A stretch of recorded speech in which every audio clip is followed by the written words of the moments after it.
Hola amigos y bienvenidos a Universo Tolkien. En este vídeo vamos a ver el capítulo 20 del Silmarillion, que trata sobre la quinta batalla, la Nirnaeth Arnoediad, la batalla de las lágrimas innumerables. Como veremos, fue la más catastrófica para elfos y hombres de todas las guerras de Beleriand. Así que empecemos.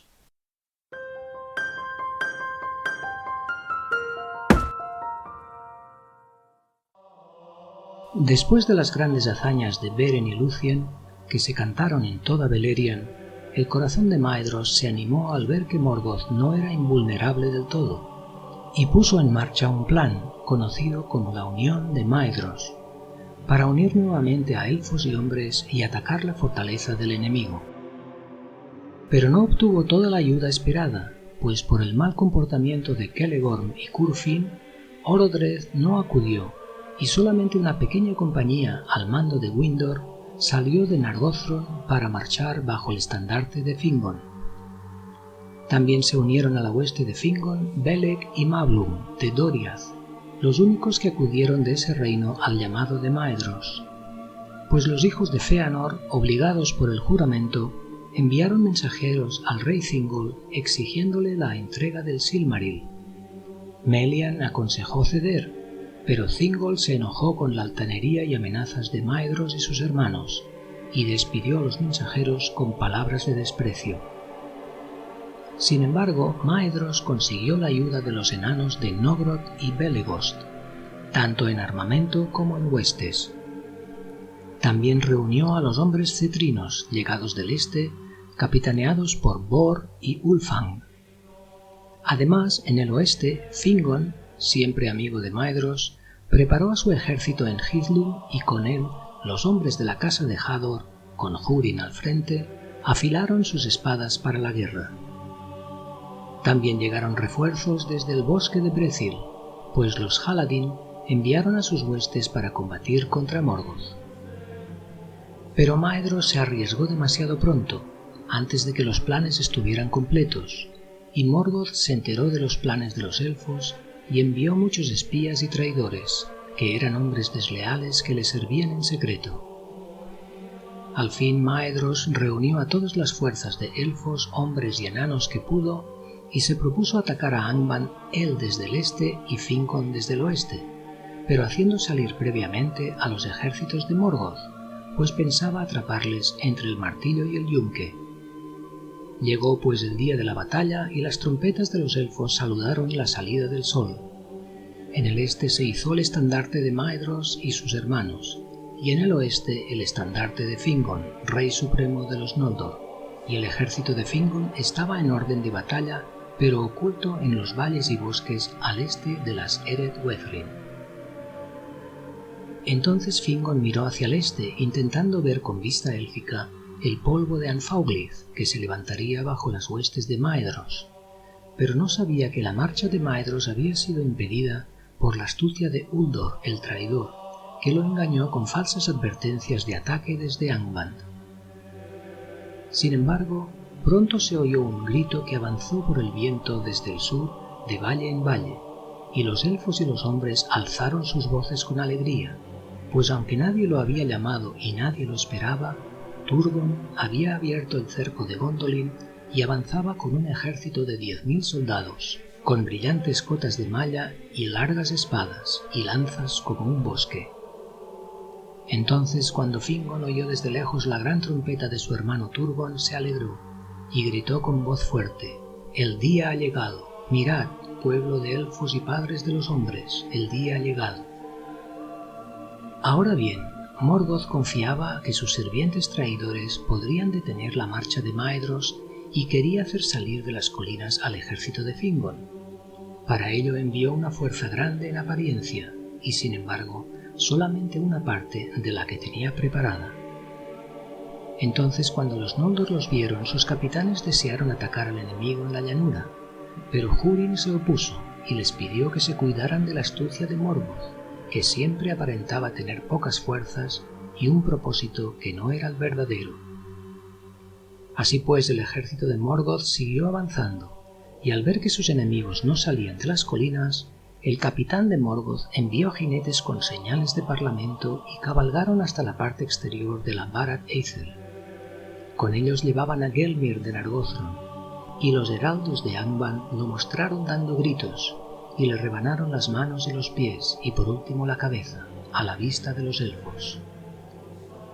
La mala fortuna quiso que allí estuviese Gwyndor, el hermano de Gelmir, y su ira se convirtió en locura, y montó a caballo de un salto, y muchos jinetes lo acompañaron, persiguiendo a los heraldos y los mataron, y se internaron en el cuerpo principal del ejército. Al ver esto, todas las huestes de los Noldor se inflamaron, y Fingon se puso el yelmo blanco y ordenó que sonaran las trompetas, y las huestes de Hithlum saltaron todas desde las colinas en súbita embestida. La luz de las espadas desenvainadas de los Noldor era como un fuego en un campo de juncos, y tan fiera y rápida fue la arremetida que los designios de Morgoth casi fracasaron. Antes de que pudiera fortalecerse, el ejército que había enviado al oeste fue barrido en el combate, y los estandartes de Fingon pasaron por Anfaulith y fueron izados ante los muros de Angband. Pero Morgoth hizo salir al grueso de su ejército por puertas secretas, y atacaron y mataron a los que acompañaban a Gwyndor, y solo a él hicieron prisionero. Fingon fue entonces rechazado de los muros con grandes pérdidas. Y así, al cuarto día de la guerra, empezaron las Mirnaeth Arnoediad, las lágrimas innumerables, pues no hay canto ni historia que pueda contener tanto dolor. El ejército de Fingon, acosado por las huestes de orcos, se retiró por la llanura y Haldir y la mayoría de los hombres de Brethil cayeron. Aún así, hubo un momento de esperanza cuando Turgon y su ejército irrumpió en las filas de los orcos para rescatar a su hermano, y se dice que hubo gran alegría en el reencuentro entre Turgon y Húrin, quien se hallaba al lado de Fingon. Además, a la tercera hora de la mañana del quinto día de la guerra, se oyeron por primera vez las trompetas de Maedhros que venía del este. Pero entonces Morgoth llamó a sus últimas fuerzas y salieron los licántropos, los balrogs y los dragones, con Glaurung al frente, quien se interpuso entre las huestes de Maedhros y Fingon y las separó. Aún así, la victoria le llegó a Morgoth no por los lobos ni los balrogs ni siquiera por los dragones, sino por la traición de los hombres, pues los guerreros del pueblo de Ulfang, que estaban dentro del ejército de Maedhros, atacaron de repente la retaguardia de los hijos de Fëanor, y otros hombres orientales llegaron desde las colinas, y así el ejército de Maedhros fue atacado por 3 lados y se dispersó. Los que más resistieron fueron los enanos de Belegost, quienes llegaron a rodear a Glaurung y le infligieron tales heridas que el dragón huyó a Angband.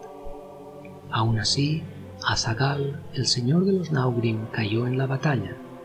Entonces los enanos levantaron su cuerpo y se lo llevaron entonando un canto fúnebre, y nadie se atrevió a molestarlos.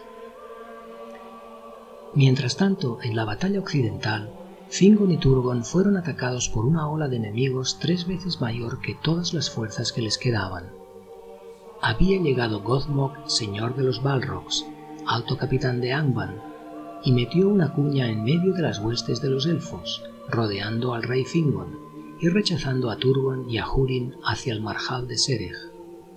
Luego se volvió hacia Fingon. Fue ese un amargo encuentro. Por fin Fingon quedó solo con los guardias muertos a sus pies, y luchó contra Gothmog hasta que otro Balrog vino por detrás y arrojó un cinturón de fuego alrededor. Entonces Gothmog lo golpeó con el hacha negra, y una llama blanca brotó del yelmo hendido de Fingon. Así cayó el rey supremo de los Noldor, y pisotearon el estandarte azul y plata en el barro ensangrentado. El campo estaba perdido, pero todavía Húrin y Huor y el resto de la casa de Hador se mantenían firmes junto a Turgon de Gondolin, y las huestes de Morgoth aún no habían ganado el paso del Sirion. Entonces Húrin le habló a Turgon diciendo: «Marchaos ahora, señor, mientras todavía es posible, porque en vos vive la última esperanza de los Eldar, y si Gondolin se mantiene erguida, en el corazón de Morgoth habrá siempre miedo». Pero Turgon le respondió: «No por mucho tiempo puede Gondolin permanecer oculta, y cuando sea descubierta, por fuerza ha de caer». Entonces Huor habló y le dijo: «Pero si resiste un corto tiempo, de allí vendrá la esperanza de los elfos y de los hombres. Esto os digo, Señor, con la mirada de la muerte. Aunque nos separemos aquí para siempre y yo no vuelva a ver vuestros muros blancos, de vos y de mí se levantará una nueva estrella. Adiós». Y Maeglin, el sobrino de Turgon, que estaba allí presente, escuchó estas palabras y no las olvidó, pero no dijo nada. Sin embargo, las palabras de Huor fueron proféticas, como se vería años más tarde. Así pues, Turgon siguió el consejo de Húrin y Huor y se retiró hacia el paso del Sirion, y sus capitanes Ecthelion y Glorfindel guardaban los flancos de la derecha y la izquierda, mientras los hombres de Dor-lómin protegían la retaguardia y allí resistieron hasta el fin. Y de todas las hazañas de guerra que los padres de los hombres llevaron a cabo en beneficio de los Eldar, la última resistencia de los hombres de Dor-lómin es la que obtuvo más renombre. Así pues, Turgon se abrió camino hacia el sur luchando, hasta que, protegido por la guardia de Húrin y Huor, cruzó el Sirion y escapó, y desapareció en las montañas y quedó oculto a los ojos de Morgoth. Pero los dos hermanos reunieron al resto de los hombres y palmo a palmo se retiraron hasta ponerse detrás del marjal de Sereg, y allí resistieron y ya no cedieron. Entonces todas las huestes de Angband los rodearon como un enjambre, e hicieron con los muertos un puente sobre el río. Allí, al ponerse el sol el sexto día, Huor cayó con el ojo horadado por una flecha envenenada, y todos los hombres valientes de Hador fueron muertos alrededor en un montón, y los orcos les cortaron las cabezas y las apilaron como un montículo en el crepúsculo. Último de todos resistió Húrin. Al fin arrojó el escudo y esgrimió con ambas manos el hacha, y se canta que el hacha humeó con la sangre negra de los trasgos de Gothmog, hasta aniquilarlos a todos, y cada vez que asestaba un golpe, Húrin gritaba: «Auge el Híluva, ya se hará de nuevo el día». 7 veces lanzó ese grito, pero al cabo lo atraparon vivo, por orden de Morgoth, pues los orcos se aferraban a él aunque les cortara los brazos, y siempre el caudal de enemigos se renovaba, hasta que por último cayó sepultado debajo de ellos. Entonces Gothmog lo encadenó y lo arrastró a Angband burlándose. Así terminó la Nirnaeth Arnoediad, y Morgoth sintió gran satisfacción, pues había cumplido su propósito, porque los hombres quitaron la vida a los hombres y traicionaron a los Eldar. Desde ese día los elfos se mantuvieron apartados de los hombres que no fueran de las 3 casas de los Edain. El reino de Fingon ya no existía, y los hijos de Feanor erraron como hojas al viento, y vivieron una existencia salvaje en los bosques al pie de las Eret Lindon, mezclándose con los elfos verdes de Osirian, y despojados del poder y la gloria de antaño. En Brethil unos pocos de los Haladin vivían todavía en la protección de los bosques, y Handir, hijo de Haldir, era su señor.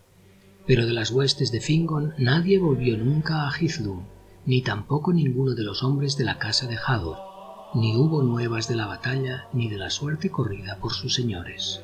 Pero Morgoth envió allí a los hombres orientales que lo habían servido, negándoles las ricas tierras que ellos codiciaban, y los encerró en Hithlum y les prohibió abandonarla.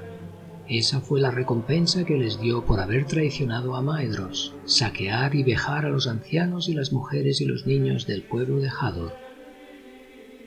El resto de los Eldar de Hithlum fue trasladado a las minas del norte y trabajaron allí como esclavos, salvo los que pudieron evitarlo y escaparon a las tierras salvajes y a las montañas. Los orcos y los lobos erraban ahora sin obstáculo por todo el norte y avanzaban cada vez más hacia el sur, hacia Beleriand, y nadie estaba a salvo en los campos ni en las tierras salvajes. Al fin, pues, aparte de Gondolin, solo los reinos de Doriath y Nargothrond quedaron en pie, pues un poco más tarde Morgoth envió grandes fuerzas hacia los puertos de las Falas, y después de sitiar los muros de Brizombar y Eglarest, quebrantaron por fin las murallas y asolaron todas las Falas, y los pueblos quedaron en ruinas. Y la mayoría del pueblo de Círdan murieron o fueron hechos esclavos, pero algunos escaparon por mar en barcos, y con ellos estaba Gil-galad, el hijo de Fingon, a quien su padre había enviado a los puertos después de la Dagor Bragollach. Este resto navegó con Círdan hacia el sur, a la isla de Valar, y construyeron un refugio para todo aquel que pudiera llegar hasta allí, porque se establecieron también en las desembocaduras del Sirion, y allí muchas naves livianas y rápidas estaban escondidas en arroyos y aguas donde los juncos eran densos como un bosque. Y cuando Turgon supo lo que había acontecido, envió con la ayuda de Círdan el carpintero de barcos varias embarcaciones hacia las tierras inmortales para pedir el auxilio de los Valar. Pero el camino a Valinor estaba cerrado, y las embarcaciones se hundieron bajo la ira de Ose, y todos los marineros murieron excepto uno, llamado Boronwe, a quien las olas arrojaron a las costas de Nebrast. Ahora bien, el pensamiento de Morgoth estaba puesto en Turgon, porque se le había escapado y todavía no sabía dónde estaba Gondolin, y porque ya desde los tiempos en que estaban en Valinor tenía el presagio de que algún día le llegaría la ruina a través de Turgon. En cuanto a Húrin, fue conducido ante Morgoth, pero Húrin lo desafió y se burló de él. Entonces Morgoth maldijo a Húrin y a Morwen y a su prole, y les impuso una condena de oscuridad y dolor, e hizo sentar a Húrin en una silla de piedra en un sitio elevado de Zangorodrim. Allí estaba confinado por el poder de Morgoth, y Morgoth volvió a maldecirlo y le dijo: «Estate aquí sentado y contempla las guerras donde el mal y la desesperación desolarán a los que amas. Te has atrevido a burlarte de mí y a cuestionar el poder de Melkor, amo de los destinos de Arda. Por lo tanto, con mis ojos verás y con mis oídos oirás, y nunca te moverás de este sitio hasta que todo sea consumado en amargura». Y así sucedió, pero no se dice que Húrin le pidiera nunca a Morgoth clemencia ni muerte, ni para él ni para nadie de los suyos. Al fin, por orden de Morgoth, los orcos recogieron los cuerpos de todos los caídos en la gran batalla con sus armas, y los apilaron en un montículo en medio de Anfauglith, y era como una colina que podía verse desde lejos. Haud en Ndengin la llamaron los elfos, la colina de los muertos. Pero la hierba volvió allí, y creció de nuevo alta y verde sobre esa colina, única en el desierto que Morgoth había provocado. Y ninguna criatura de Morgoth holló jamás ese suelo donde las espadas enterradas de los Eldar y los Edain se desmenuzaban en herrumbre. Y hasta aquí, amigos, el capítulo 20 del Silmarillion, sobre la Nirnaeth Arnoediad. Espero que os haya gustado el vídeo, y si es así, podéis suscribiros a este canal para más episodios de la Tierra Media. Gracias por ver el vídeo y nos vemos en el próximo. Namarie.